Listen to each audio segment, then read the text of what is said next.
What's going on, guys? Walter with the Black Film Guild. I've been getting a lot of questions around raw photography and raw video. And what I want to do is just kind of give you an example and just go through the power of raw and maybe talk a little bit about kind of how it all works. Now, I'm not going to go into the super technical side of things because I don't think that'll be valuable for newer users who are just trying to figure out how raw works. But I do think it would be good to just give like kind of like a high level understanding of it. So one of the things with raw photography or with raw photos that you take, you'll notice that the file sizes are huge. Same thing with raw video, the file sizes are huge. But what is this idea of raw, right? What does that even mean? Well, just think of it as getting maximum amount of data. They have a lot more data, and that's why the file sizes are so huge. So when you get into color, right, a lot of the different color combinations that make up a photo or all these pixels, if you have all the different color combinations, that's going to take a lot of space. But what happens is that when you get into things like JPEGs and things of that nature, is that they actually compress the files, and they actually find pixels that are next to the other pixels that are closely similar to the other area. So let's say, for example, like my skin is pretty brown, right? So rather than have a specific pixel for each part of my skin on screen, what they might do is they might pick from a similar brown that's right next to the previous pixel. And what that can do is save you space, so you don't have to actually render this whole image or render all these different pixels.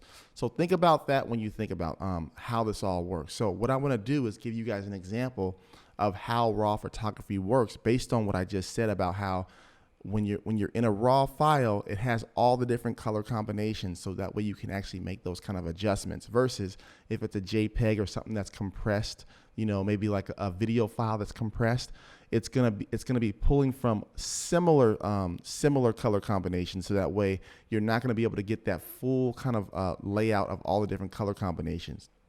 But let's go ahead and hop on in. I have a little sample here. So what I did is I have a picture here that was overexposed. This is a photo that was taken from the Blackmagic Pocket Cinema camera. And what I did is I took it into Photoshop. And this is a DNG file. So this is a raw file. This file is over 31 megabytes in size. And as you can see, the file is completely blown out. And how do you know it's blown out? Well, let's look at a couple of things here. The first thing is that if you look here in the top right, you'll see that everything's in the highlights area, right? Completely blown out. There's no color down here. That's the first thing. The second thing, just look at the picture. This is a African-American woman, but you can see that the skin is completely blown out. These bricks are probably like a brownish or reddish color, but they look white, right? The background looks white. Everything is overexposed. If this was a JPEG, what would happen is as soon as you tone it down, the entire image would break up. It would be a lot of image noise, right? It would be completely broken. It would just look like an ugly image. You would just be like, what's wrong with this image? So what I want to do is just show you guys what happens when I actually take this image. I'm just going to bring down the exposure. Normally what would happen is that the image would be a throwaway image or it wouldn't work. But if I bring the exposure down in this raw image, look at what happens. You can actually start to see a person in the actual natural colors. Now, I wanted to really just show you guys the power of this in this sense. Now, you can go down even further if you wanted to, right? But I think that right around here is good.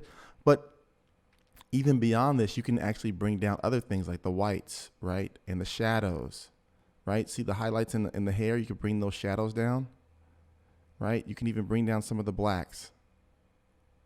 So this is what I think is really, really amazing, is that you can just take this image, right, where it was, which is, let me see if I can get back to where it was, right here, to something like that. Isn't that amazing? So just remember that, guys. That's all I really want to talk to you guys about. This is supposed to be a quick video. That's the power of raw photography. Now, what you sacrifice is space. The file sizes are enormous.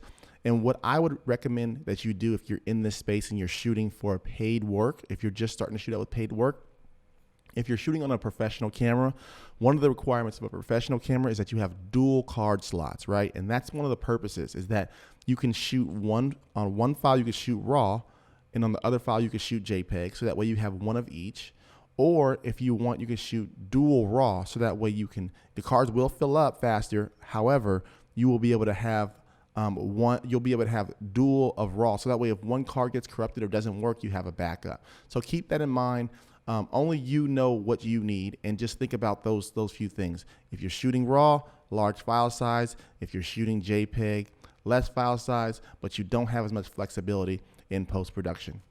Hope this was valuable, and I look forward to talking to you guys again here real soon.